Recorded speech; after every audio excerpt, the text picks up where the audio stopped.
Hello all, nice to meet you again. For this cycle, I built a small tool which mainly focus on processes. A process is an instance of a computer program that is being executed. A process may be made up of multiple threads that execute instructions concurrently. Why am I decide to build this feature? There are many reasons in which I believe this tool may be useful to you. Um, Task Manager show us a lot of information regarding a process, such as CPU, RAM, disk, and network uses, but it doesn't tell us where the executed program located, what port um, a process is using, what are the subprocesses, and what are the file that being used from a process. Why do we need to know this information? There's a lot of time that we got an alert from a firewall that telling us that there's a bad connection. Um, Given that information is not enough for us to narrow down which computer is making the bad connection. Um, okay, given that now we know which computer that making bad connection, then we don't know which process that doing the bad connection, so we can kill the process, terminate the process, or clean up the um, like clean up all the bad file within a computers.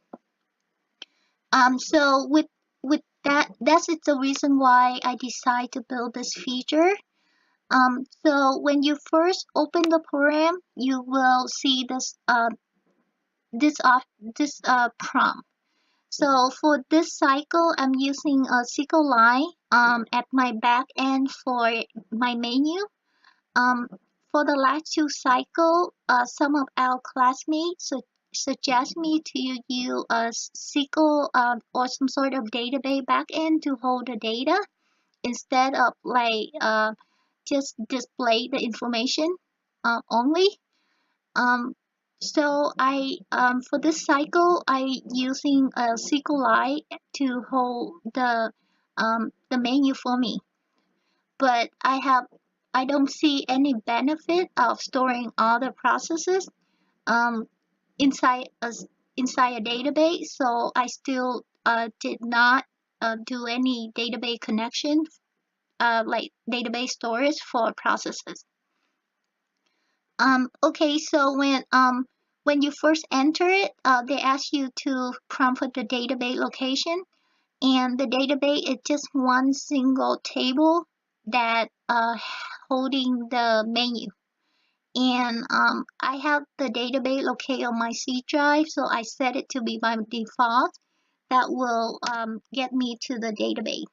So it will try to open the database, and if it's successful, it will tell you open database successfully, and it load the main menu. So I pick number 2. Then when I pick the main menu, it's gonna load me the submenu. For this particular feature, I have 5 options here. Option number 2 will display all the running process on a particular computer for me. Option number 3 will allow me to search for a process within my computer. Um, Option number 4 will show me all information like regarding my computer. Option number 5 will show me all the network connection that I have in my computer. And option number 6 will allow me to look up a domain or an IP to see what IP it is, what domain it is. So just say I pick option number 2, and I will have it will prompt me whether I want to display children. 1 for no, 2 for yes, 3 for yes and concurrently. I pick 3 for now.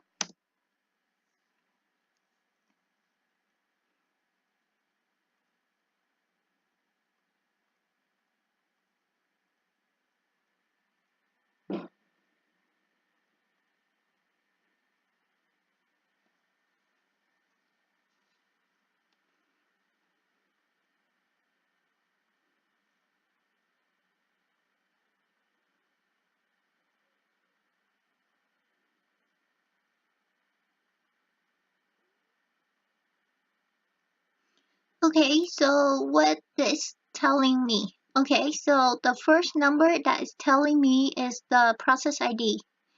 Then it's telling me the name of the process, and then it's telling me whether a process is the status of a process running, stop, or waiting, or something like that.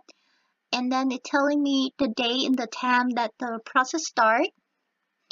And then it's telling me like, okay, the argument that being used for a process. For example, this application fam host.exe. So this one, their argument that passing through for the executable.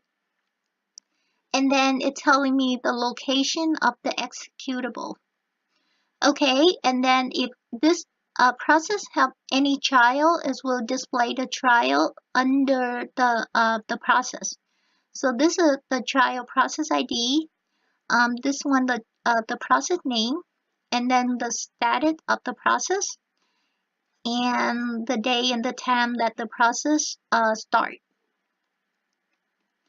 Okay, if you want to search for a process, you can select option number 3. And then you have two options to search for it. You can either type in the process ID like this one, Control copy, Control V. Then it's telling me that this the name of the process, the location of the executable, the argument that passed through the passed for the executable, the start time, the user who started, the memory, the CPU, the status, the priority, the thread, the I/O. If it's have any children process, it will show down here. And then any file that the process is using and the location of the file. So this is CTL lam1 try. And this is all the running process, running thread of the process. And then all the connections, the TCP, all the connections. So this is TCP, local address, remote address, and the status of the connection. So now I'm gonna get out from here. Okay, so